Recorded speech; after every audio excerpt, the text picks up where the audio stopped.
CFB Paint back after a hiatus. You'll excuse my voice getting over a little something, but after a couple of weeks of pretty hectic work, we're back at it. So apologize for the time off and the impromptu going dark on our uh, loyal fan base of 10, but really appreciate the support. We're back. Let's talk through it. Corey, we got coaching changes, transfers. The playoff field has been set. Where do you want to start? Let's start coaching hires because that's like the one that's kind of we're almost done with. I mean, Washington State's now missing a coach, but other than that, we've got most of it kind of figured out. Yeah. Coaching changes that kind of were just surprises and blow. Bill Belichick comes back and is now UNC. Like, I don't know if you're going to be able to do it the Belichick way in college, but or the Patriot way in college. We'll see how it goes. We got a renewal of the old guard coming in. Scott Frost at UCF, Rich Rod at West Virginia, even Phil Longo going back to Sam Houston, where he was an offensive coordinator for a little while.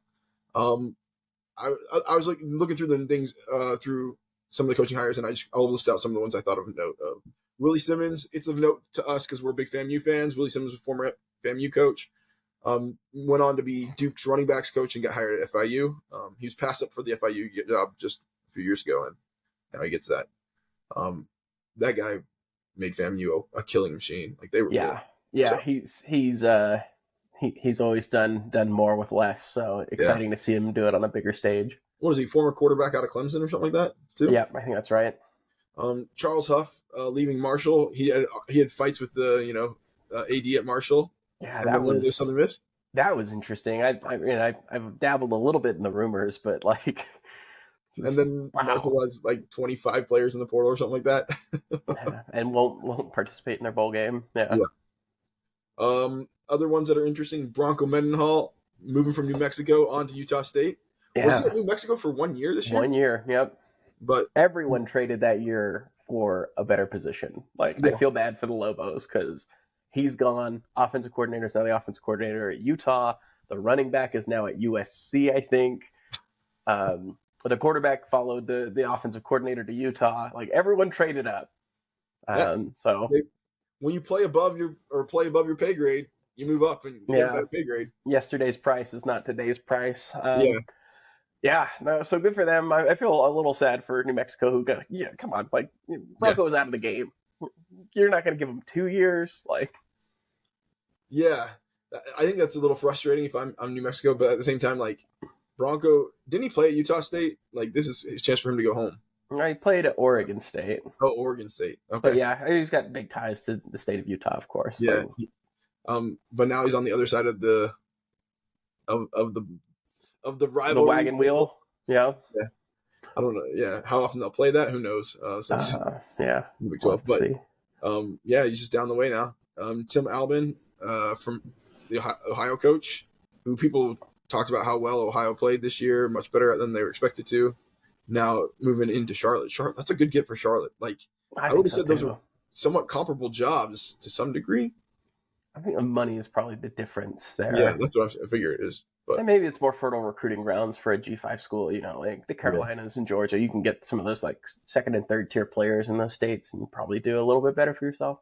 Yeah, but I mean, okay, Ohio's in the MAC, and Charlotte's in the American, right? American. Okay, so I put the American. Right? I might get that wrong. I don't know. Within the Sun Belt. I was thinking like, okay, I would consider going like Mountain West or any low G5 if I could. Yeah, they're in the American. Okay, I had it right. I put Mountain West and American kind of on the same tier, a little bit higher than. I tend to agree. Yeah. So it is a step up. Wake Forest coach, what's his name? Wow, I can see his face now. Who's the one that stepped down? Dave Clawson. Dave Clawson steps down, which a little surprising to me. I didn't go into the details and read all about that, but they go out and get Jake Dickert out of Washington State, like, quickly. And I think that's a great pickup for them. Honestly, I think that's a great hire. Yeah. So a couple things. Yeah, I think maybe we could have talked about this earlier. I'm not saying like I had any inside information, but there were some quotes earlier this year that kind of the changes in the sport, I think, were hard for him to adapt Yeah, to, and especially at Wake Forest, where it's like you don't have money. already a tough place to be successful. So I think that was maybe not so surprising. So the word that I can't even remember where I read this, but like that it had kind of been in the works for a few weeks here, and so that's I think why they were able to when he stepped down to immediately fill that So position because I think they'd done some of the groundwork before that.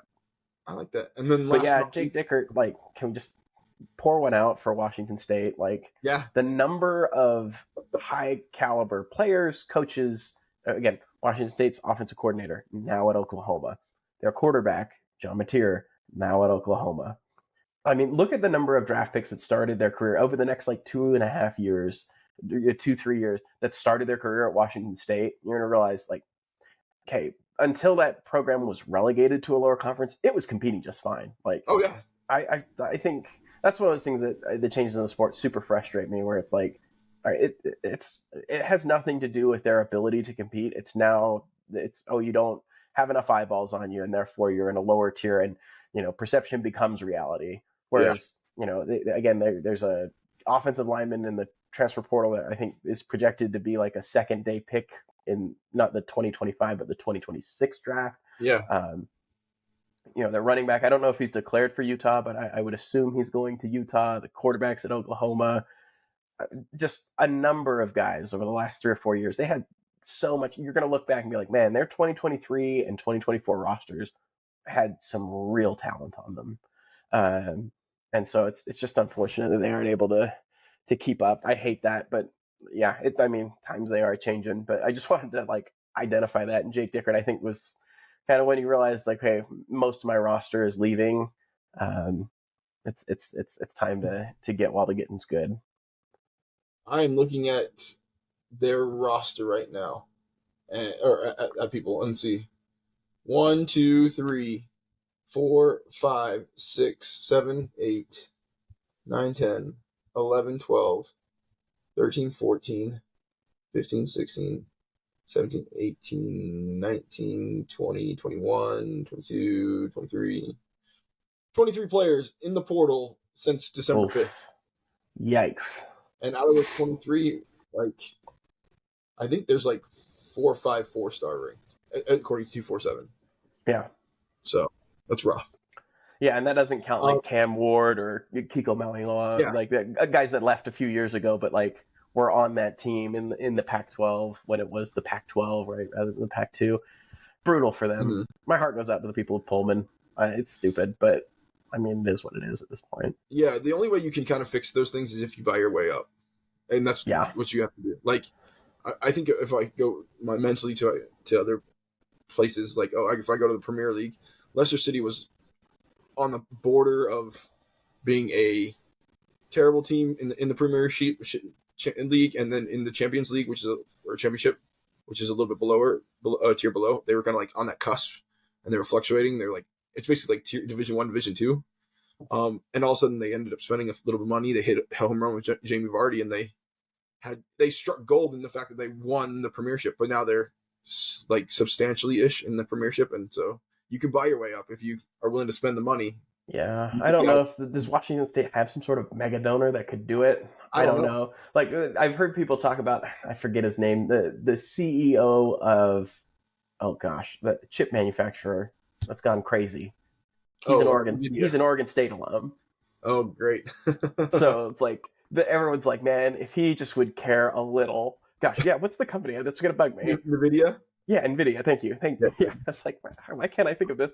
And I don't remember the CEO's name, but yeah, billions and billions of dollars that he's acquired it over the last like 3 or 4 years in terms of his net worth. But yeah, if you look at you need someone like that to not only have the means but also the willpower to do it. So exactly, I'm thinking if you look at BYU basketball.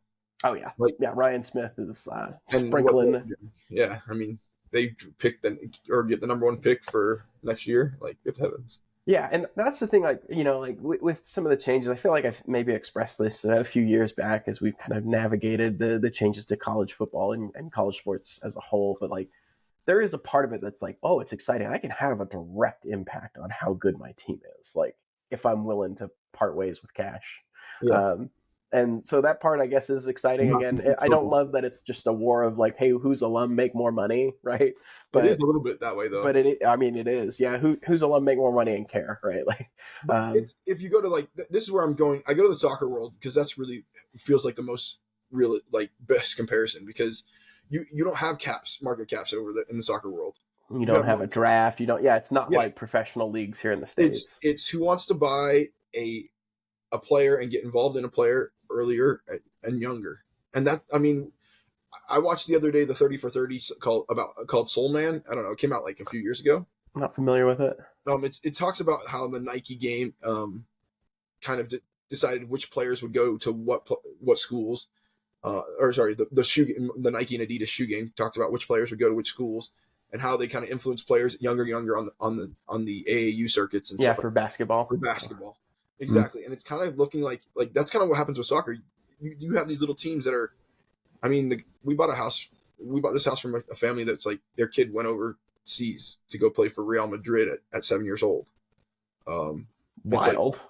and like he's just playing on their younger teams, but like they're cultivating those teams. And I could see honestly, if these teams are smart, you purchase the rights to the players, you sign them to contracts, and like that's one of the things we don't see right now is like their contracts are easily broken, and you get like, oh, this is pay for play, but the contracts are open ended, and I start signing like there's no rules about this. Hey, listen, I'll sign you this contract. You can get this money. I will overpay for you, and you will get this money to be in this contract. But if you break it, I come back and get everything else. Like, Yeah, yeah. What we need to see is, yeah, more binding contracts with like clawbacks if you, yeah, yeah, 100%. some sort of, yeah. But Anyway, that Wild Wild West feel is kind of similar to how this is, and I feel like teams could buy themselves up. They just have to find the right way to do it. And the owners that are willing to spend in soccer, the Chelseas, the Real Madrids, etc. Those are willing to. Those are the ones that have the titles. the SMUs, if you will. We will see SMU Yeah, win a title in the next 10 or 15 yeah. years. SMU is out here saying, no, we don't need any broadcast money. We'll cover the cost. Just give us a seat at the table. Yeah. What a Yeah. gangster move. I love And it from that perspective that they just like, yeah, we'll cover the costs of our athletics. Don't you worry about that.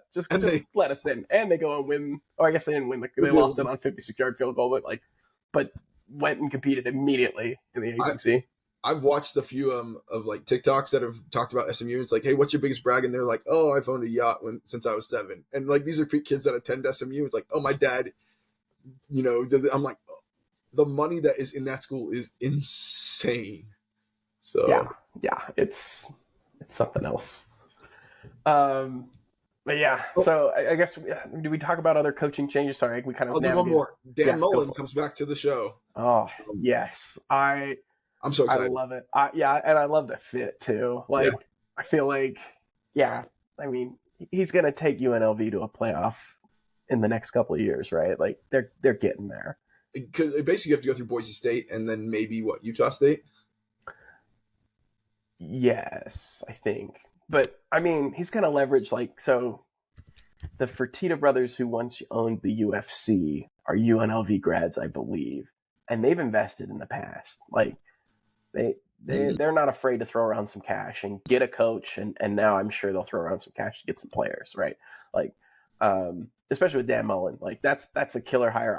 I'm stunned he didn't take a different job, right? Like, and maybe again, hard to see what's in his mind, but like maybe the Florida job was like felt like too stressful, but like I mean, clearly he was doing fine, right? Like the Mm. year before he gets fired, they're a couple of plays away from beating Bama in the SEC championship game and going to the playoff. Like they're right on the cusp.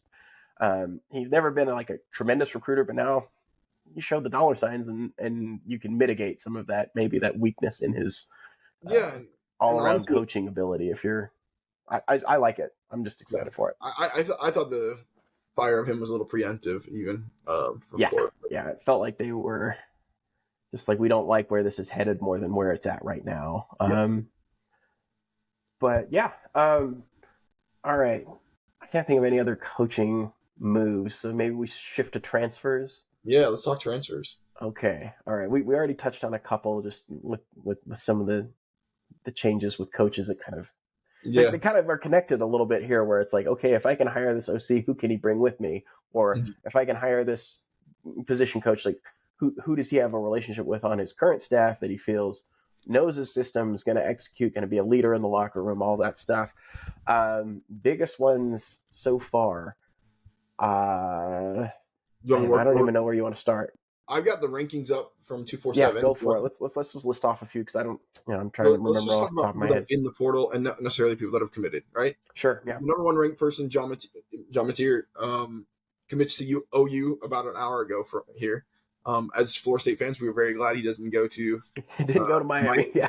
So we're all for it for our Sooner listeners. Like, Yeah, go for it, go be great. yeah, I'm excited for it. I'm excited for them. I'm excited for their offensive coordinator. Like, it'll be cool. So Yeah, need an offensive line, but the nice thing is that Mateer's pretty big, fast, tough guy himself, so he can create some things where there's maybe not perfect protection as well. So yeah. I like it. I like the get. Number two, out of Florida State, Patrick Payton enters the transfer portal. I think that happened yesterday. We all Today, knew, yeah. Florida State fans all knew this was happening. Yeah, everyone was kind of done with him. I mean, what did he get paid? Like $1 million plus last year and produced. I don't know what the number was. I just know that there was no effort, like Yeah, just zero effort, which is really disappointing from a guy who thought he was going pro after last year. Like, just hey, you've got to rehab your image now. So 100% he has to, and that's why I think he's transferring. Is like he's got to have a money. yeah, a fresh start's going to be good for him too, but also Florida State's done with him. Like, You, so he'll probably go somewhere and this hopefully feels like, sets the world on fire. But to me, it feels like this kid's going to go to Miami. Like, that kind of just feels like that. I don't know if you remember when Matthew Cleveland on the BYU on FSU's basketball team transferred. He yeah, had to transfer, and then you went to Miami. It feels kind of similar to that. Like, I'm angry. I'm going to come back and get you a little bit. yeah. Although, if you'll recall, Matthew Cleveland never did. I think they did beat FSU once, but Did with they? him on the team. I don't think they did. But they got beat in pretty on a comeback in one of those games, and it was Yeah, I think he lost both of them. I think that they had a great year, but I think they lost to Florida State, a terrible basketball team, twice. I'll take that. Anyway, yeah. Other players in the portal, or do you want to keep going? Sorry. No, I just we can just Pat Payton if he goes to Miami, like, good. I want to see him, like, I'm interested to see where he goes. I could also see like a because color. you'll just run at him, like. Like, all right, good. We have the scouting report. We know you. We know you're not that physical. Just find that new Vanderbilt transfer tackle who, played in the SEC against some really tough opponents and only gave up 1 sack on the year. Like, yeah, you line up on his side, we're running right at you. Eric Singleton Jr., the wide receiver out of Georgia Tech, Superstar. I think Superstar. I think there's a sense that he goes to Auburn. That Auburn's going to pony up for him. I wouldn't be surprised, but yeah, he's going to be amazing. Zachariah Branch, I think, hit the portal just yesterday. That was surprising to me. Again, I'm not plugged in at USC at all, but it just seemed like he was Lincoln Riley's handpicked guy, and I can kind of see it from the hey, I make 3 or 4 splash plays a game, and I only get 7 or 8 touches a game. Like, the usage probably could be up, so I don't know if that's part of his concern. I did feel like the production fell off this year a little bit more than I expected it to.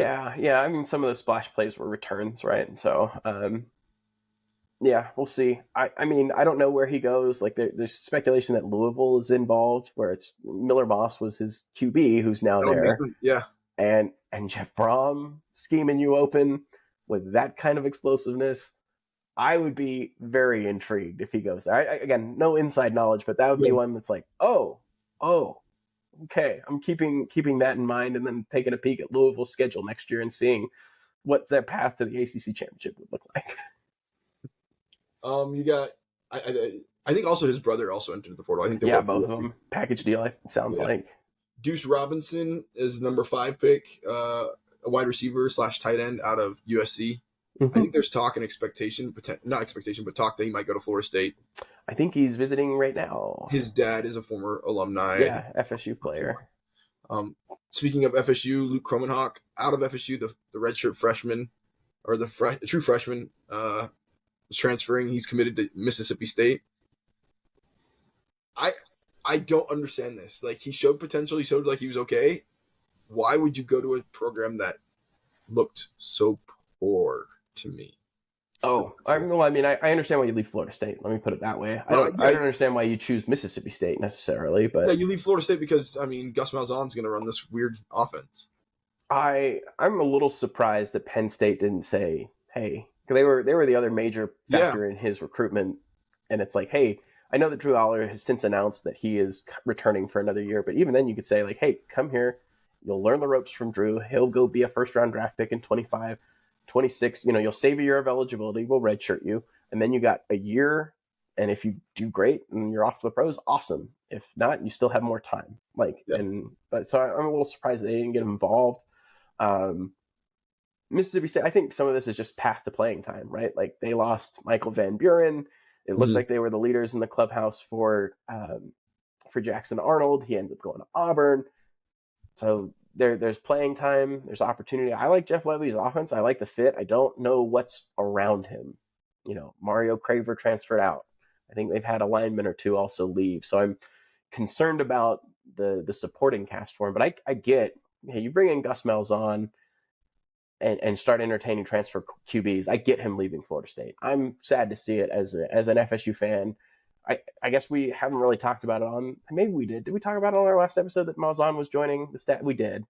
Um, not a big fan of the Nah, moves do we? offensively. I think that we share that opinion. Yeah, Again, hope it works out just because we're fans. But you know, we 2 years down the road when we have some data on this and some results, we'll revisit this and say we were wrong or we were right. But um, to maximize it, you got to get someone that's ready to run that system. So that's why they went and got Castellanos. But um, yeah, a little surprising end destination for Kromenhoek, but I was still bullish on him long term. Again, I thought he showed, like you said, showed some real promise.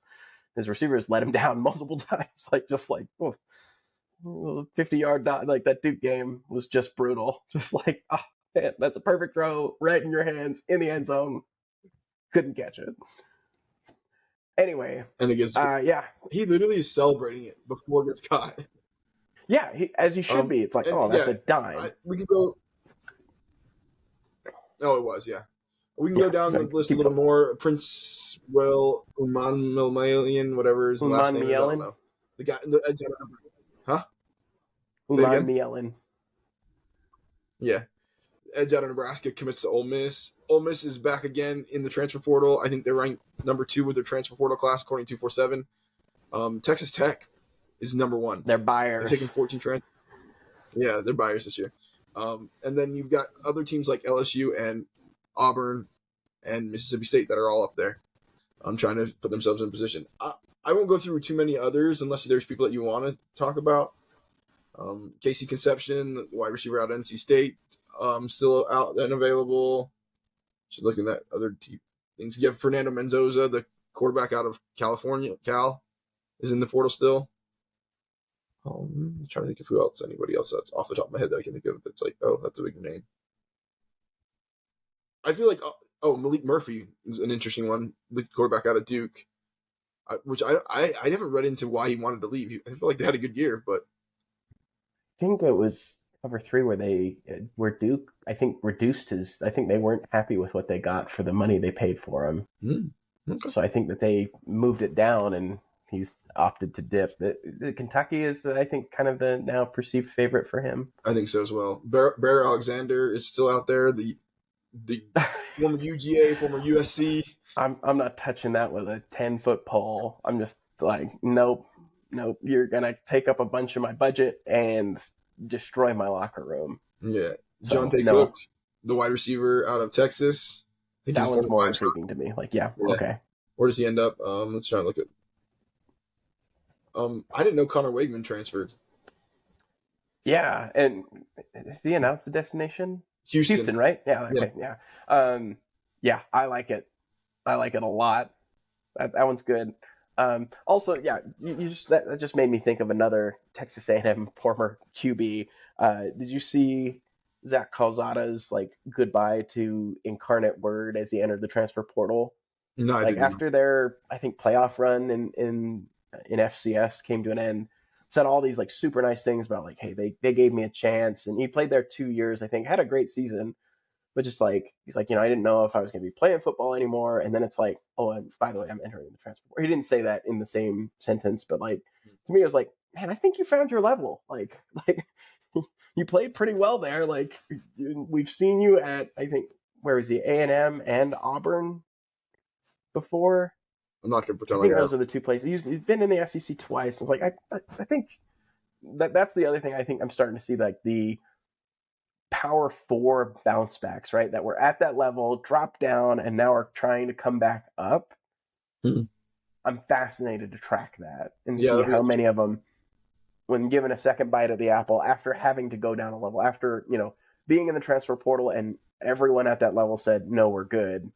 Um, if they're able to do that, because like this was surprising, and to me, I was like, I don't know. It kind of goes back to my thoughts on like these like long like you know once a night, always a night. Like, no, you're not. You're not even a night next semester. Like you can just say like, hey, I'm Yeah. leaving. Like, that's fine. Like, I don't. That's how it works now, right? Like, it's a job, right? And so like, Mhm. when I left my last job, I wasn't like, I'll always be I'll always be a downstream employee. Like, no, I'm not. I'm choosing to leave. Like, just like, I mean, some of Yeah. them you can legitimately say, "Hey, I'm an alum," right? If you graduate from there, fine, okay, sure.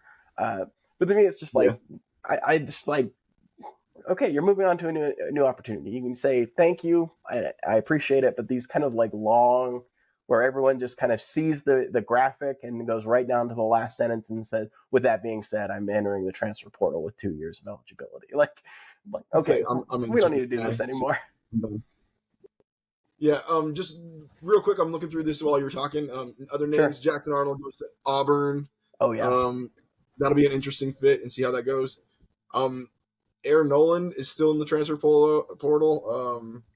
All right, still I get answered 2 days ago, but the quarterback from Ohio State, that Ohio was a State. highly talented recruit. Looking through this, Kendrick Law, the wide receiver out of Alabama. TJ Searcy, the edge out of Florida, hasn't committed anywhere. Caden Salter, the quarterback from Liberty, goes to Colorado. Colorado. Yeah. I'm excited to see what Colorado continues to do. Those are the ones that popped out to me quickly. Oh, Michael Van Buren Jr. Like we talked about that one, the quarterback out of Mississippi State. Now it's at LSU. I like him as a player. Like I thought he played Yeah, fine. Yeah. sit behind Nussmeier Sit for a behind him year. for a year and then yeah, See what he he's can do. he's a pretty solid thrower of the football, I think. He's pretty athletic. I like that pickup, especially as a like you're coming to be the backup for a year, learn the Yeah, system, get ready for your opportunity to compete for the job in 26. yeah. Caleb Odom, the former 5-star wide receiver out of Alabama, Bama. Mm-hmm. now going to Ole Miss. I think I got announced about an hour ago. Yeah, Um, that's pretty recent. yeah, that'll be interesting. These guys are ranked. A lot of these players are ranked 3 stars because they never saw the field, and so you can't really give all that much information. I feel like, but I think that's pretty much who I see. I don't see anybody else. I'm like, who's that? Or I know them. Yeah, I don't know. Anybody else you wanted to mention? No, I mean, I guess maybe let's comment on the Jackson Arnold to Auburn. Again, I think we had said this. Maybe we didn't. Maybe this was just in text. But like when he entered, I was like, well, he might have enough running ability that FSU should talk to that guy. Yeah, So Castellanos, I don't like it, right? Like, um, and I mean, Auburn, I think might people be a people point fine to Gus spot for him Malzahn. too. Yeah, people point to Gus Malzahn, like going to a championship with Nick Marshall, and I'm like, I think that was a fluke. I don't think that was like a. Well, You yeah, also they had needed a kick six and the prayer at Jordan Hare, the caught pass by yeah, Ricardo Lewis against Georgia to get there, and it's like they and the did running that, but back was phenomenal. yeah, I was gonna say you can't. Yeah, Trey Mason was excellent. I think they had three guys on that defensive line that were playing in the National Football League. Um, Mm-hmm. yeah, that team was really good around Nick Marshall. So I just like Sammy Coates was one of those wide receivers who I think is still in the league, maybe not. Um, yeah, Yeah, I that don't I remember. mean I just don't. Yeah, and Did, Thomas did you have a Castellanos is not Nick Marshall. Let's just say yeah? that too. Like, Didn't you have a Sorry, go ahead. friend from high school that was on that team as well? Played tight end for them? Oh, Melvin Ray, yeah. Yeah. So He caught a kind of, touchdown in that national championship game. Yeah. yeah. Shout out Melvin. We went to high school with you. Yep. Thanks for some of the more entertaining football and basketball Childs High School has ever seen. They brought him out to the volleyball team practice one time and let him play.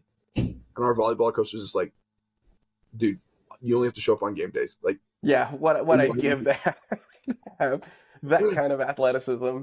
I was a setter on the team, and I just put it up, and like it didn't matter where I put it. He was over the top of the ball and smashing it like 2 feet. Put in and down. And I was like, yeah, you can fly. But yeah, let's see. What else? I think that's probably it for transfers. Yeah, that's probably it for transfers. But since we're talking about Childs High School alum, yesterday, West Virginia, Garrett Green, our guy, starting Your QB. guy. Yeah, okay. Just my guy. That's fine. Again, I do not know him personally at all. I just like Childs High School has a 3-star QB. Like, that's news because Childs High School's football history is, by and large, really bad. Yep. But yeah, so they play Memphis, and I know that bowl games maybe have lost their luster over the last couple of years with opt-outs, and especially this year where it's like you don't even get like a bunch of like marquee matches because most of those teams are already in the playoff. But like that being said, this was a wild end to that game. So they turned the ball over a couple times in the first half and kind of got behind, but they're down by 5? I'm going to get this wrong. They're down by 5, and they are 37-42, and he's kind of kept them in the game. He's thrown for 300 plus yards. He had a 56-yard rushing touchdown as well. But at the end of the game, he throws an interception with like 10 seconds left, and the guy starts to return it and fumbles as he's going down, and they rule it initially a fumble and recovered by West Virginia. And so they're going to get another bite at the apple, right? They're going to get one play from, I think, like the 28-yard line to score and win the game. But they review it, and then they say, okay, he's actually sliding, so he's down when he starts his slide, and it takes the fumble off the board, which is insane to me. Like, yeah, I mean, if you could be like it's like a catch. A catch is where you catch the ball, but you have to complete the catch. If I catch the ball inbounds, but I fall out of bounds and I still complete the catch, then the catch stands. If I catch the ball and fall out of bounds and the ball falls out of my hands, it's no longer a catch. It should be that same way. If you start the slide, you need to complete the slide. Right, because he's not down when the ball comes out. He's not. Like, he is starting to slide. Like, that part is true. He's trying to avoid a hit. He's not trying to give himself up. He's trying to, I mean, I guess those are kind of one and the same, but like, it's not like he's trying to, it's not like he caught it and then slide. He starts a return. Mm-hmm. Like, he makes a good faith effort, a stupid decision, but a good faith effort to advance the ball when, sliding would essentially end the game. And he doesn't, and he fumbles before he's down, which, I don't know, is wild to me that you would reward someone and do it. Like, to me, it'd be one thing if they ruled it on the field. Like, nope, he began his slide. Which to me, I kind of agree with you. Like, no, you got to get your knee on the ground. Like, I mean, that makes it consistent with the catching, right? If I catch the ball inbounds and I drop it, it's not a catch. But yeah, I mean, like, I just like, I'm right there with you. I think that I love that addition to the rule where it's like, hey, if you fumble and you're not down, even if you're giving yourself up, that ball's live. Like, so I just thought that was wild. You should check that out at some point, especially for it to come off the replay and for them to like, can you rule that via replay? That feels wrong to me that you should say like, hey, actually we missed it on the field, but now we're going to correct for it here. Where I don't know if they've ever seen someone be able to determine, oh, he was actually sliding and therefore like, I've just never seen that be reviewed. Yeah, it's like, oh, they were down.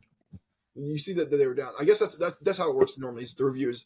Are they down before the fumble happens? And this is they're down by rule of the slide. So I guess it's kind of the same.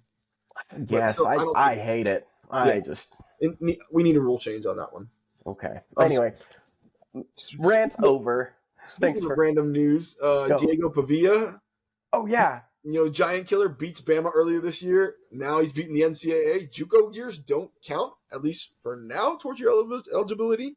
Fascinating. That was as of 2 hours ago. So Vanderbilt might have their quarterback back. Yeah, like as well as awesome. everybody else. Like kind of excited to see it, but like again, the other part of me is like, do we need people in college for 10 years that aren't getting PhDs? Like, if they're getting jobs and they're getting paid, I don't care. They're getting free schooling, and people are sitting there like, oh, we don't pay players. I'm like, well, how many of you are in student debt? Okay, you're whining about student debt, but you're saying players aren't paid. There's two differences there, to be frank. So yeah, I just like I don't know. It's just interesting, but fascinating that I'm trying to think of who are the other JUCO players that this would affect potentially. And none come immediately to mind. None off the top of my head. But could you imagine So now maybe Cam Newton goes to Auburn and he has 3 years of eligibility rather than just the one? Yeah. Anyway, that was the highest profile. Who else was a JUCO recruit that I can't think of right now? But Tyreek Hill, I think, was a JUCO guy. There's a few of them out there where it's oh, no way. Tyreek Hill played for Oklahoma State, right? Yeah, but he committed to them out of junior college. Did he? I thought he played. Yeah, I think he just played 1 year at Oklahoma State. Now, again, some of these players would probably only play 1 year anyway, just because they're ready for the pros. But yeah. All right. Well, should we jump into playoffs now? Talk about the games. Let's do it. Do we want to pick our brackets? I don't know if we've talked about that at all. I mean, I'm prepared to do that. Not that I have it completely sorted out, but I feel confident enough picking things. Okay, let's do that. Let's play around and talk about the stuff. All right. Do we want to break down games, or do we just want to say let's here's break my down choice, and then take picks? Maybe we say choices and then here's why. Okay. Yeah. All right. And we'll just go. I'm looking at the bracket just on ESPN, so that we'll go in that order, right? Okay. So Clemson, Texas, Hook'em Horns. Where are you at? Yeah, this game's in Texas. So I have a friend that's a big Texas fan. It's oh, is Clemson any good this year? I'm like, the problem is Cade Klubnik, and you either get him when he is on and they are lighting people up and he has 5 touchdowns, or you get him where he is off and they are relying on the run to get the win, if they can win at all. Yeah. And I'm like, I'm scared if you get Cade Klubnik in that position, you may see something, but I can't imagine Sarkisian letting this slip through his fingers. Homecoming game for him. He's from Westlake High School in Austin. Yeah. His Klubnik. I mean, you just described it, right? It really depends on which Cade Klubnik shows up, right? Because he has those games where he's dialed in. I would argue that most of those games are against worse opponents. So, I would 100% agree with you on that. Yeah, so that's the problem is, have we ever really seen him do it consistently against a real challenging defense? Now, again... Well, he's only played one challenging defense this entire... two. I'd say two with South Carolina. Yeah, and he's lost both those games. Yeah, so. I would say, outside of the pick at the end, I mean, played fine against South Carolina. Again, they didn't score a whole lot of points, right? So that's noteworthy. But yeah, I think just a lot has to go right for Clemson to win this game on the road, and I just don't know if they've got... I don't know. I wonder how their secondary matches up with Texas's wide receivers. I think that's just going to be too much of a problem. So I got it. I don't know what's the line on it. We haven't been ESPN. I'm seeing -12. Let me pull up DraftKings. -12. Okay. Yeah. Yeah. Pull up DraftKings and I'll filibuster for a second here. The one thing that I'm fascinated to see is the last time we saw Quinn Ewers, there were some really bad throws. So I don't know. I don't know if he's 80%, much less. I mean, they've had a couple weeks off now, so maybe that's enough time to rehab it. I'm raising my eyebrow on that one. And so I think if you're Clemson, can you hold up enough on the outside that a couple of, balls that are thrown by Quinn Ewers that are, maybe 18 inches off of where the true target should be, that you can catch those. And then things get really interesting. I think in my heart of hearts, I feel like Texas wins this, but Clemson covers. It is -12 on DraftKings. So. Yeah, I'm going to be on the opposite side of that one. I see where that could happen. I Mhm. just don't trust this Clemson team much, so I would take Texas to cover the 12. Yeah. Are we counting these as official covers and We whatever else? can. I didn't update with our championship picks, so sorry. Yeah. Like for those that are listening, like work has been kind of a nightmare for me for the last 2 weeks to the point where I was just like, I can't record. I'm getting up early to work and I'm staying up late to work for basically the last 2 weeks. So we'll close the loop on it for sure. Like you can say whether or not it's an official pick. I got to sneeze. Hang on. I think we should just count all these as official picks and that we have to pick these, kind of like we did the I common. like it. Let's And do it. if memory serves me right, I picked one that you picked wrong, and you picked one that I picked wrong. You picked the SMU versus Clemson game, and I picked Boise State to cover UNLV. So that means you're still a game ahead of me. Sure. Just Sure. my mental understanding. I mean, those both are certainly right. Yeah. Uh, And then the other ones, I think we were all on the same page, so it didn't matter. all right. Okay. Anything Well, else yeah. to say So on that Clemson game or Clemson Texas game? yeah. Say again. Was there? Did you have any more on that game, or do we want to move to the No, let's next one? move. Okay. Tennessee, Ohio State. I was talking.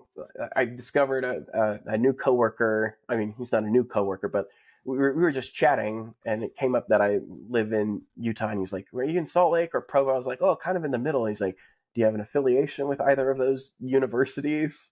He was asking me about like the BYU football season. I was like, "Oh yeah, I'm a BYU alum." So he started talking. He's like, "I'm not an Ohio State alum, but my dad was, and I was raised on Ohio State football."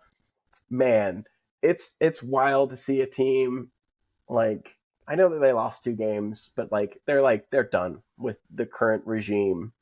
He's like I'm not rooting against them, but he's like if they were to leave, it'd probably be grounds to get rid of Ryan Day, which is wild that the coaching carousel could rev right back up. Right, that one opens and there's going to be a real domino effect.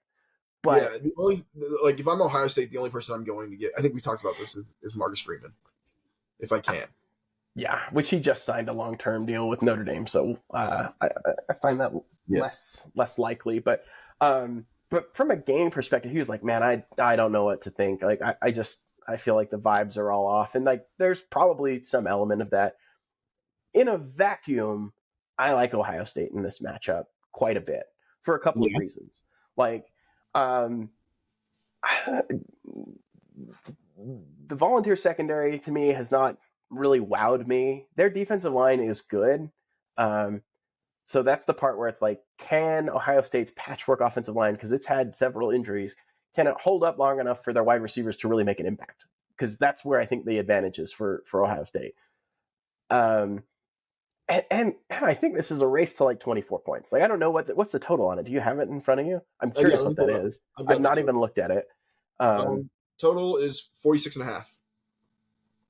so yeah, I'm not that far off. Like 46.5 with a Yeah. 7 point spread. Yeah, 7.5 point spread. So I'm not good at doing that math in my yeah. head. So you take 23 divided or 46 divided by Yeah, two, divided by two, and then and add 4. add half of the Yeah. spread. So it's like 27 to Okay. 24. So yeah, I think I was telling him, man, I think if you get to 24, you're probably okay because I like Ohio State's defensive line to win against the offensive line of Tennessee. I Mm-hmm. think they can control the run game, and Nico's been pretty suspect when he's not had a lot of time to throw. Mm-hmm. Again, like the last few games have been better, but I'd also submit that those weren't their toughest competition either. Like, Yeah, you um, played UTEP and Vanderbilt to close out the season. exactly. So, like, I think that's it's a little bit misleading what he's been able to do toward the end of it. And again, I'm a big Nico believer long term. I was even short term this year. Like, I kind of like Yeah, he was my dark horse. He's my Heisman pick. yeah, Um, woof. But yeah, I just like I don't know. Ohio State, I don't know if they necessarily cover. I struggle to find a way that Tennessee wins this game, barring all the silliness that like major upsets have, where it's a really crazy trick play or a special team score or a defensive touchdown. I just think Ohio State can win. Like I think that they've got enough of a ground game. Again, I don't. I think I will think that they would go away from like, okay, we're just going to run the ball like we tried against Michigan and clearly weren't. Like, let's just do what we're best at, which is tossing the football around. Mhm. But even if they run the ball, I think that they'll have more success against Tennessee than they did against Michigan. I like Michigan's defensive line more than I like Tennessee's. Yeah. So Um, I I like think I'm on Ohio State here. to cover as well, or no? No, I'll have Tennessee cover 7.5 is like I see this. Yeah, probably about a touchdown. So the hook there has me a little worried. Mhm. Um, but yeah, I could see it being like a backdoor cover for Tennessee where they're down 10 and they score late to cover the spread. So I look at this game and I think Tennessee's defensive line is where they've got a chance to shine, and then Yeah, when they can rely on the run and open up the pass from an offensive perspective. Um, I think back to any time that Ohio State has played a physical team, they've gotten punched in the mouth. Nebraska, Michigan, like they ended up winning against Nebraska, but Nebraska's offense was terrible compared to Tennessee's. mm-hmm. Um, and so I'm like, I think the physicality of Tennessee and the fact that they're in the SEC. No offense to the big, well, no, just honest. I think Just saying it. Yeah, the SEC is a little bit deeper and a little bit harder to win. I mean, you played Georgia, you played Alabama, you played a good Florida team, which I mean, people are like, oh, that went to overtime. Well, we've seen that Florida team play really well since then. Um, you played Oklahoma, it was defense, which is a great defense, and you still were able to win out those games. I feel like they just had a harder schedule than Ohio State is, and so I think Tennessee pulls the upset against them. Um, I think they win in advance. I think you put pressure on Will Howard, and Will Howard can't utilize those wide receiver weapons that they have, and that's the biggest issue. So, yeah, yeah. All right.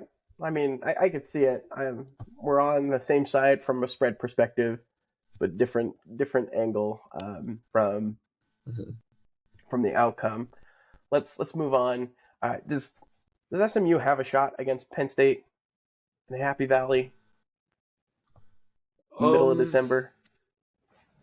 yeah, that's the only problem. It's like it's winter and it's in Happy Valley. Like if you gave me this game in Texas, I think I'd pick SMU to win this game. Just like Texas weather, Like just in or Texas, straight up, yeah. But like yeah, Texas yeah, weather even. I feel like SMU's getting shafted by this 8.5 points a little bit. But I feel like maybe the cold is what contributes to that. They I didn't just look. wonder if Penn State's defensive line just overwhelms them. That's the part that I can't get past. Do you think Penn State's defensive line is substantially better than Clemson's defensive line? Because Clemson won that game based off of their initial. I mean, they weathered the storm. Let's be frank. SMU was coming back. Yeah, I mean SMU outplayed them for the last 3 quarters. I feel like they Yeah, got yeah, they got a lead and hung on to. I know they had to kick the field goal to win it at the end, but like yeah. they had a big enough lead that they could win it based on a great kick return and a couple plays to hit a 56-yard field goal. Mm-hmm. I just maybe you can distribute the ball out wide fast enough to negate. I mean, that's a good point that you make. Like, I do think I take Penn State's defensive line over Clemson's, But it's close. but yeah, it's Yeah. maybe not like a giant leap between the two. And you're right, SMU over the course of the game handled themselves fine against that one. So that gives me maybe a little bit more hope. But again, you're on the road. I mean, there was snow on the field just like 2 days ago. I think I saw a tweet of like of Beaver Stadium. So I mean, I don't know if it will be actively snowing, and surely the field will be cleared if it's not actively snowing. So I don't know if that's necessarily a concern. I have not looked at the weather, I'm but pulling the weather forecast right now. um, but yeah, that's the part that's like, can they score? And then like the other part that I see with this is like, can they stop Penn State's ground game? I think that this is one of those games where Penn State just takes the air out of the ball. They run the ball 58 times in the game. They average 4.5 a carry, and they have 4 different drives that go over 7 minutes, and they all end in touchdowns or field, probably 20 points across those 4 drives.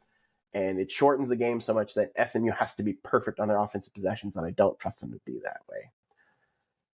So I've got Penn State winning. I've got Um. Penn State covering on this one.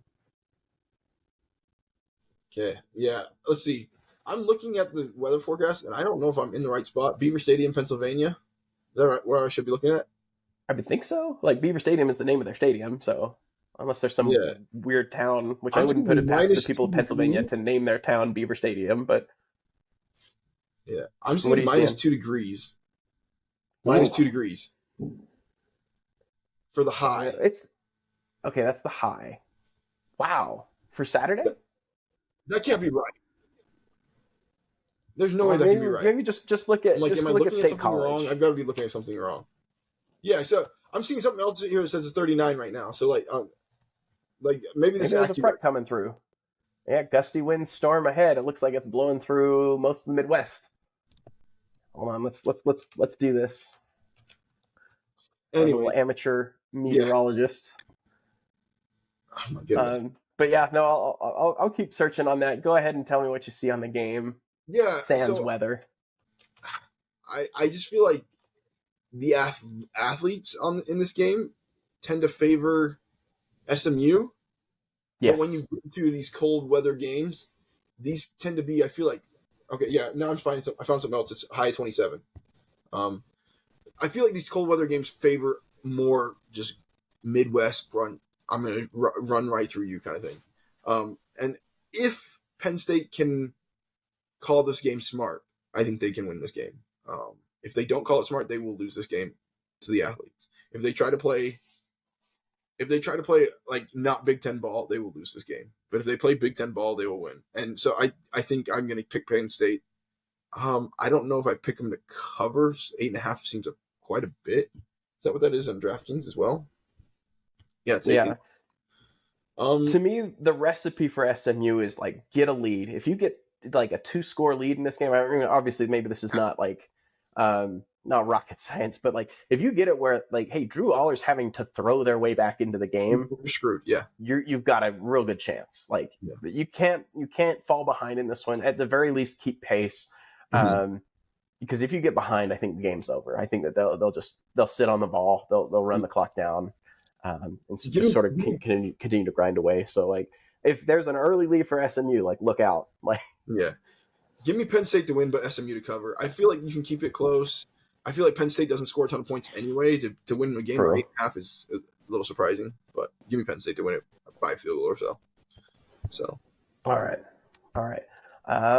Sorry, I've navigated away from our. Yeah, I'm seeing the same thing from the weather. Like high of 27. It's the noon game, so it probably won't be that warm, but not -2. yeah, Um, there's something wrong that I'm looking at. and then the final first round game. This one's gonna be Oh so exciting man, to watch. If Indiana can oh pull it off, man. good heavens. Yeah, it's. I think it's a tall order for them to do it. Just like again, the power in the state for the last century in terms of football is at home, and you're the best season in Indiana history at this point, like or Yeah, close easily. to it. No, it's definitely Um, yes. I I don't know. Like I look at it and I'm just like, okay, Indiana has the defense to stay in this game, but I'm worried that the defense will wear down.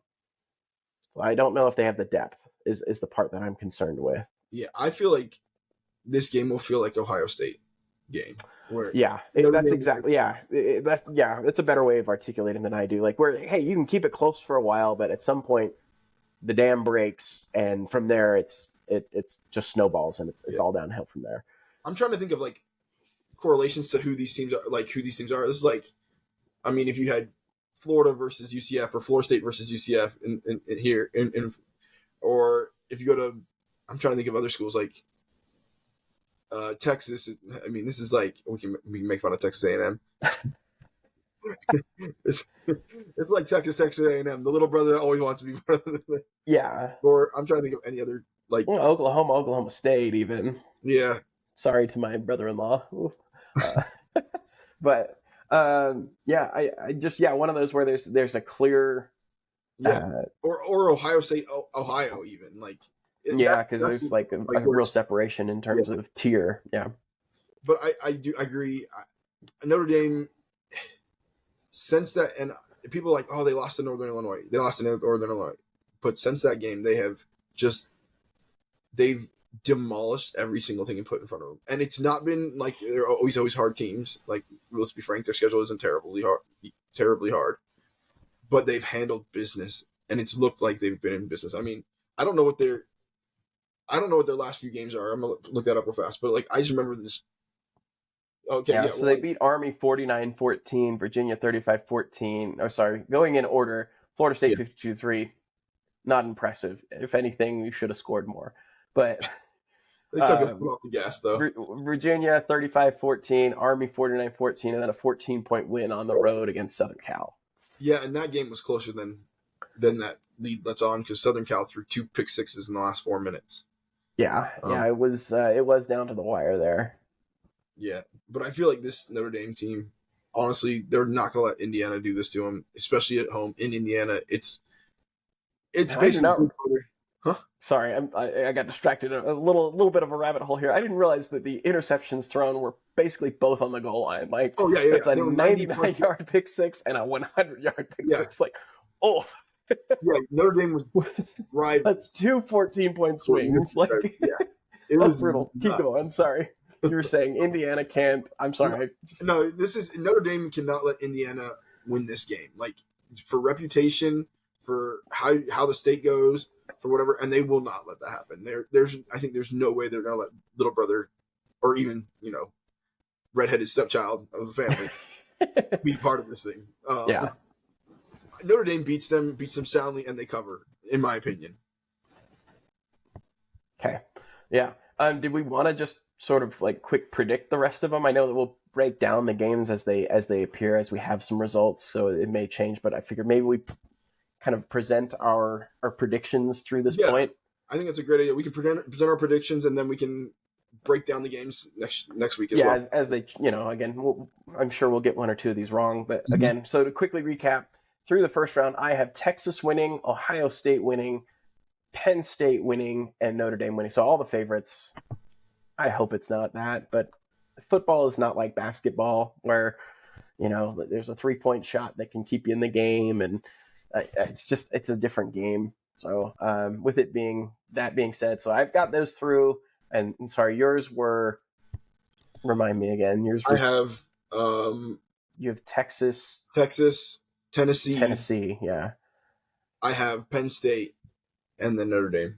Okay, perfect. So in the next round, I've got Texas beating Arizona State. I feel like losing the real one passing weapon you had against BYU was a real problem. I think it was against BYU. Either way, he broke his collarbone. It was in one of those last couple of games. Jordan Tyson going down. I think it's a bridge too far for me to see Arizona State rising up and beating Texas. So I've got Texas beating Arizona State. You have that same matchup. Your choice on that one? I'll take Texas beating Arizona State as well. I would love to see Arizona State win that game just because I can't imagine what Kenny Dillingham would say after that game. Because he's so far right now as if I got a real coach award, it's him. Like, here, you've been the realest coach. Like, oh, you want us to win? Go donate to Collective. Like, you want he's just real about everything. And so I like it. And if they were to beat Texas, good heavens. But not going to happen. Yeah, let's go to the next matchup. I'll let you go first because you actually have a different proposed matchup in this game. Yeah, I do not have the rematch of Ohio State coming. I have Oregon, Tennessee. This Oregon team has just been so impressive. I think they handle it again and they'll move on. Yeah, I've got it. The rematch. I think it's going to be a fun game. I really don't know what to make of it. Again, I think the first time around I didn't know what to make of it. I think I chose Oregon because they were at home, and now this is a neutral site game. But I mean, there's one thing I'm. Sorry, what? It is the Rose Bowl, so it's like we're on the West Coast. Yeah, but I mean, both teams are going to show up for this game. They both teams travel well. At that point, if Ohio State beats Tennessee, I'm not saying all will be forgiven for Ryan Day, but the fans will show up. They're not going to not show up and protest or anything. Mm-hmm. So I think that would be a pretty evenly split stadium. The one thing I'm concerned with Oregon is over the last 4 or 5 games, most of their passing attack it feels like, and again, I would have loved to like had a little bit more prepared on this in terms of like data or at least Mhm. a play or two of observations.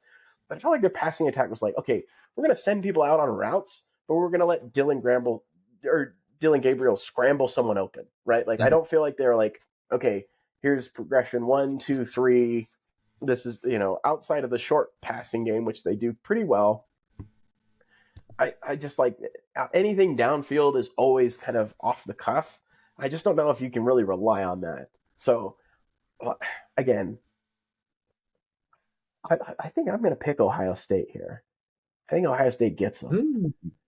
and the legacy of Ryan Day gets really complicated. I can win championships. I can't beat Michigan. Right, exactly. Like, so I'm gonna pick Ohio State to win that game, and in part, like, right, like, I don't like Oregon, right? I respect what they do. I think Dan Lanning's a great coach. I don't like them. Mhm. If I could wave a magic wand and have Oregon never win a national championship, I would do it. Uh, I would do it in a second.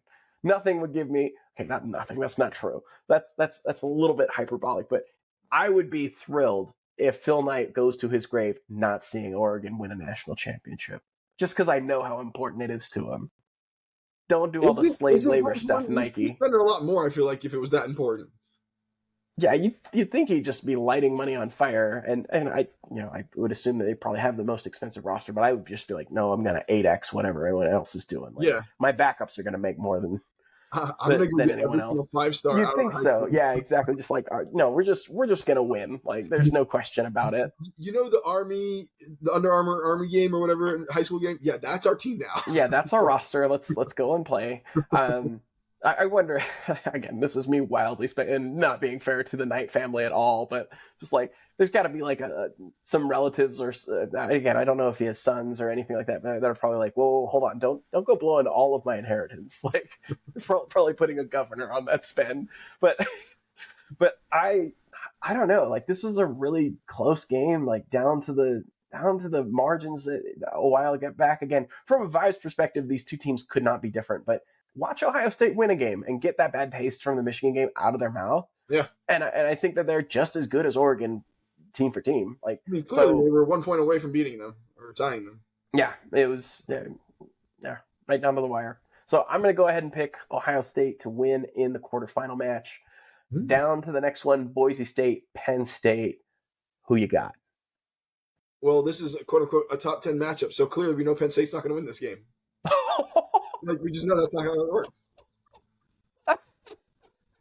Well done, sir. Everybody knows that Ashton Jinty's getting the ball, but Boise State's got a good offense. Their quarterback's good, and I think Boise State is up there in the top 5 teams in sacks. Their defensive line is really, really good, and they attack. Yeah. I think Boise State beats Penn State in Arizona. They've done magic in that stadium before. This one's the one to me that's because like honestly, if Penn State gets past this one, I think they have a good shot at going to the title game. You think they could? Okay, we'll talk about that. Yeah, well, I'm just saying, like they have a good shot. Like that doesn't necessarily mean they're more likely to, but you've got a good chance to. Well, yeah, you're one of 50-50. I guess yeah. At that point, you're okay, fair. But the question is, yeah, what can Boise do that's not Ashton Genty? Like, have you watched them this year? I watched him a little bit. I mean, Maddox Edson, it feels like he's kind of up and down. I don't hate the tight end. I forget his name. Like, I think he's a decent player. But it's just like you got to do enough there to keep Genty effective because I like Penn State's defensive line. I like the fact that like they probably don't have to put 9 in the box to slow down Ashton Genty. Like, I don't know. Like I'm just this one's fascinating. I think it'd be a close game. I think it'd be a very close game and pretty low scoring. I think both defenses will do fine against the opposing offenses. So like I'm waffling on it because you're talking me into it here, and I would also just like from just a pure fan perspective. But I think this feels a little different at Penn State this year. I know that they came up short a couple times against Ohio State. Boise State's not Ohio State. I'm going to take the Nittany Lions. I'm rooting for the Broncos, but yeah, Give me I, the Lions. in my world, Boise State's better than Ohio State because Ohio State gets beat by Tennessee. Okay, all right. I'm being facetious, of course, but Yeah, like it just worked out. Yeah, I think Boise State beats them. I think like I've watched that team. They aren't all Ashton Ginty. They are able to move the ball without him. I feel like they. I'll be honest, especially like the last little bit, they feel like they were trying to push him to try and get the Heisman, and so they were like, "Oh, we'll give you as many touches as we need to," and even when it's not necessary. And in this game, like they'll give him touches, expect 25 to 30 touches, but at the same time, expect not force feeding the ball when it's not necessary. yeah, And that's that'll fair. be the difference. Yeah, So, it'll open things up for sure. All right, well, Georgia, Notre Dame, who you got? Notre Dame. I'm gonna tell you right now, I have no idea where to go in this game if it was Georgia Notre Dame because what Georgia team's gonna show up? Which quarterback's gonna show up? Are we gonna have Notre Dame throwing the ball and or throwing the ball well or not? I mean, because it took 5 games for them to actually have a passing touchdown. I bet you if this game gets set up, I bet you the line's like 3-2 even. What, UGA -3 or 2? Yeah, I think Georgia's got to be favored. But oh, dude, I think Notre Dame because I think you can cheat on defense, right? They have a great defense, but you can cheat and say, hey, look, we're going to have a controlled pass rush. We're not going to give rushing lanes. I think Stockton plays, right? I don't think Carson Beck plays. I suspect he doesn't play in the entire playoff. you think he's that hurt? I haven't. Yeah. I think that's a valid point. And so it just gives, I think, within the first drive and a half of Georgia being on offense, we'll know, can they really score? Because they struggled to run the football all year. And now it's like, okay, without the threat of a passing game, or at least a consistent one, or again, if I'm Notre Dame, I'm saying, Gunnar Stockton, prove it. If you can beat me with your arm, if we hold you in the pocket and you beat us with your arm, you deserve to win. I think you're right along the lines. I think Georgia might have some higher caliber talent than Notre Dame, but I think across the board, Notre Dame is more well-rounded team. Yeah, and that's the point. Is like this game is going to be a slugfest, right? Like I agree that it's probably a close spread. I bet you that total's in the low 40s or maybe even beneath that. I would expect it to be beneath that. Again, if you get a total of like 42 or 41, I'm probably leaning under, especially with Beck out of the game. Or if he ends up being out of the game, which I suspect he is. I think that's kind of been sort of said like, hey, he's likely unavailable for at least this first one. And again, I'd be hard pressed to see him play going forward. But again, I'm no doctor, I'm no medical expert, and certainly haven't seen any of the scans or imaging or whatever they've done to determine that injury and kind of what the recovery process looks like. I just think when if you're potentially that hamstrung when it comes to what you're able to do offensively, Notre Dame can get a lead and basically kind of just say, all right, defense, don't screw it up.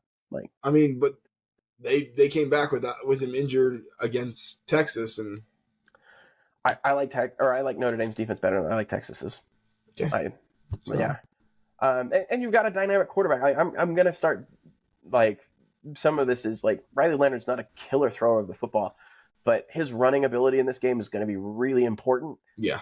And so this is one of those where it's like, hey, you're going to have to just ice it up and soldier through 3 or 4 weeks of real punishment because we got to win. And a big part of it is you being a dynamic athlete in your own right. And that will open up things downfield for us. So I feel like that's part of it. I also like, I'm not in love with Georgia's secondary. Like they're okay, right? So like, I mean, again, Notre Dame maybe doesn't have the personality outside to really take advantage of it. And again, Riley Leonard's an inconsistent passer for sure, but like, hey, if there's a coverage bust, he'll hit it. Like, so I don't know. I like Notre Dame in that game. I mean, you asked and I didn't flinch. Yeah. So I'm on that. It's going to be a real rallying point for Georgia to say like, hey, if Beck can't go, and even if he can, he might be limited. Like, so everyone's going to have to step up their game and really be on the details. And no missed assignments, no missed blocks, no wrong route, route adjustments or any of those things to really make this thing work. And Yeah. I just don't know if they got it. All right. I think it's a valid point. All right. All right. So on to the semifinals. Semifinals. I've got Texas and Ohio State. And I have Texas, Oregon. Okay, you got Texas, Oregon. Okay. I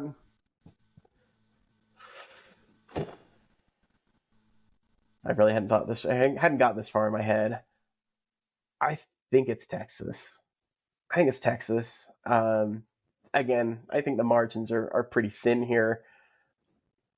It really depends on what we've seen from Texas's quarterback unit, right? Because I think Arch is going to be a big part of this, especially if Quinn Ewers is throwing kind of wonky looking throws like we've seen in the last couple of games. I could see them getting snake bit by Clemson if he has that kind of a game and Arch isn't ready for the moment. But I don't know. I'm talking myself out of it. Gosh, I'm going to look like an idiot when Ohio State loses to Tennessee, aren't I? I got Ohio State winning. I got Ohio State. I think Ohio State's going to go win this game, right? Like I think they're going to they beat Texas. I love what they're doing on the outside. This one I think is a higher scoring game, so I trust them to maybe score a few more points than Texas does. Just again, some uncertainty around Texas's QB situation right now is giving me a little bit of pause. Yeah. With Texas, Oregon, I think that is a great combination of coaches going against each other. So I'm like super excited to see that. I said at the beginning of the year, if you bet on Texas, Ohio State, or Georgia, you were going to make money to win the championship, because I thought those three were far and above everyone else. Oregon, they played Ohio State. Who else have they played to some degree? Like, we thought they played Boise State. Yeah, that was a rather close game. Yeah, Oregon needed 2 special teams touchdowns to win that game at home. Yeah, but they also played Idaho close in the early going, so I think they were kind of filling out what they're themselves. Give me Texas to beat them. I think Sarkisian's able to find a way. I think they're a little bit more well-rounded as a team. I think their defense is better than will be a better hindrance to Dylan Gabriel than Oregon can present to Quinn Ewers, to be frank. I think Quinn Ewers is figuring it out. I don't think you're a little more down on him than I am. I think he has potential to have baller games too. No, I think he's a great player. I think he's injured is my thought. Yeah. There was a couple of throws in that SEC championship game. I was like, oh, I don't know. Like, you were not being pressured. Your windup looked really funny, and the ball was insanely inaccurate. Like, so I'm concerned. I think he's hurt. Yeah. And so the question for me is like, okay, can you do enough with whatever he is as a passer, sprinkling in Arch Manning as both like a runner and maybe like a tendency breaker, with having him like either fake a run and then throw it over the top, or even just like a straight pass play in the package that they have for him. Mm-hmm. I think you're going to see that. I think Arch is going to get unleashed in the playoff, which again, unleashed might be 10 snaps a game, but I don't know. That's the part that really concerns me is like, is Arch ready if he has to play the whole game? I'm not sure.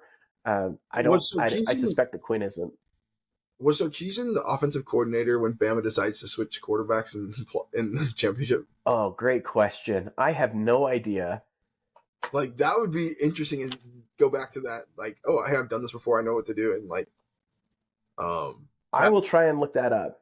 Give me just a second. If he did that, I think you definitely work some plays in for Archie Manning. You utilize the fact that he can throw and run to create a different dynamic against the team. I do know that Sarkisian has been like, Quinn's our quarterback. So like, do you hurt Quinn by that? But at the same time, like, Quinn's not going to be here next year, right? He's going pro, don't we think? I think he's either pro or he's in the portal. Okay, all right. It's one of the two, and I don't know if I feel super strongly that it's one or the other. According to my research, he was not at Alabama. He was the Falcons' offensive coordinator for 2017 and 2018. Okay. And it's the 2018 national championship that Tua does that. Okay. So I think that's got to be Lane Kiffin was the. Oh, that's probably right. Yeah. Or it was the offensive Kiffin. That's right. But yeah, fascinating point. Like, it'd be interesting.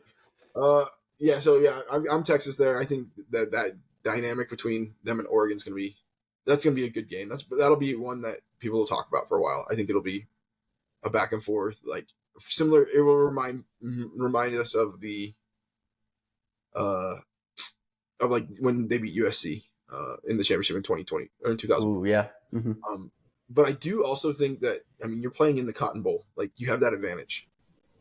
You're going to be, Yeah, that's true. because you've already played there once this year, and like I don't know, I think you're an opportunity there. They played there once this year? Don't they play in the Cotton Bowl when they play Oklahoma?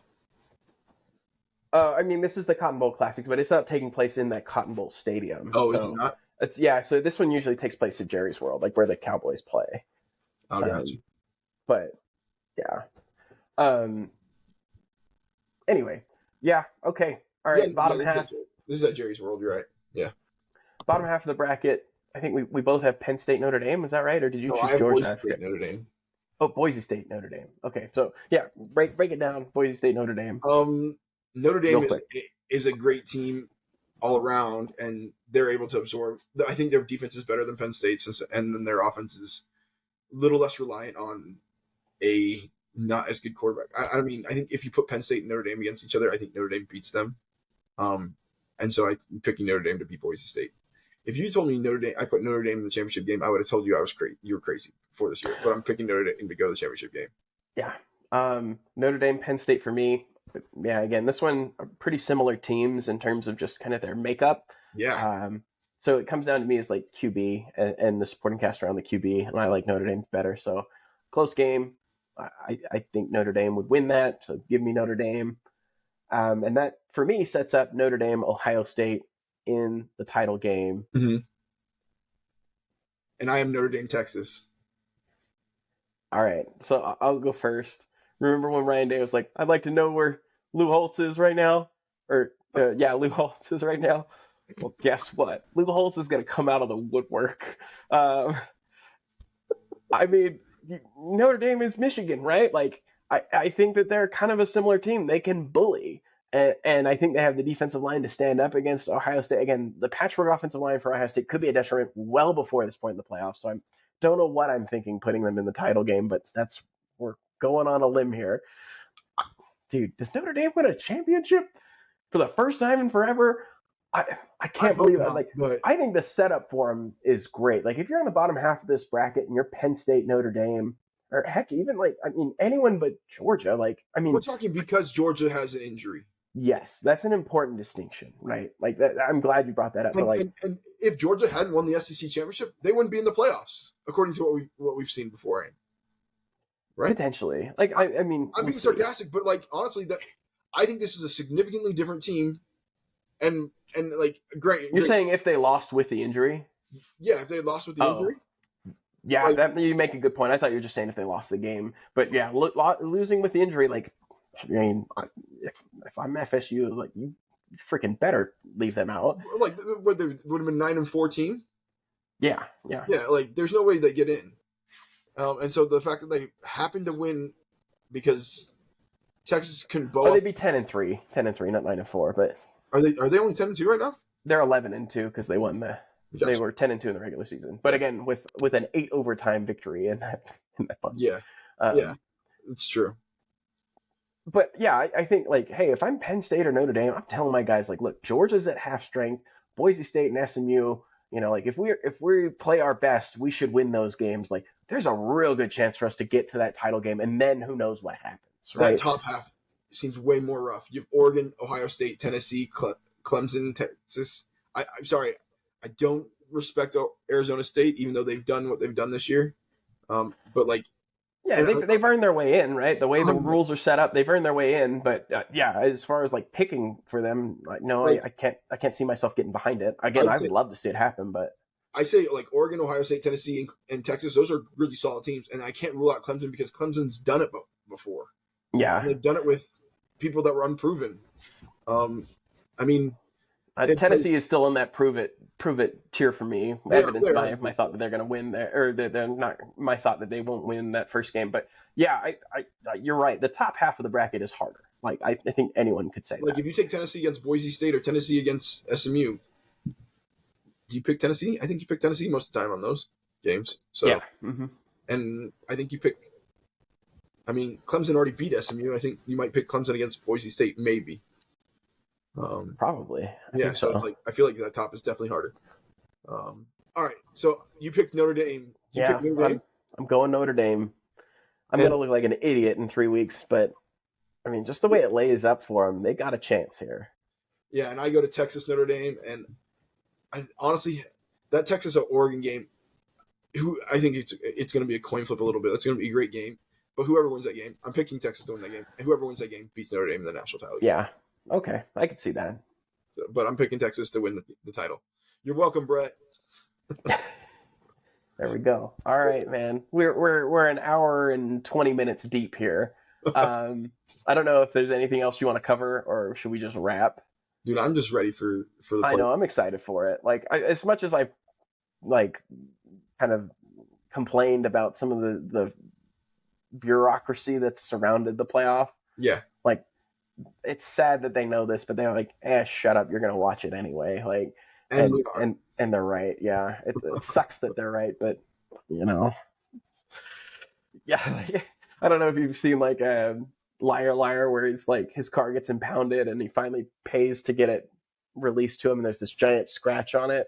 And he's like, that was already there. And he's like, no, it wasn't. And he's like, well, what are you going to do about it? He's like, nothing, because like, he's like, because I'll take you to small claims court. You probably won't even show up. So all I'm going to do is piss and moan like an impotent jerk. And he's like, just goes off about like, he's like, I hate that I'm powerless in this situation. I can't do anything about it. And the guy's like, you've been here before. Like, like, you know how it goes here. It's like, that's me right now. So Yeah, anyway, it should be fun. I'm excited to see it. I'm excited to see some of these smaller teams get a crack at it.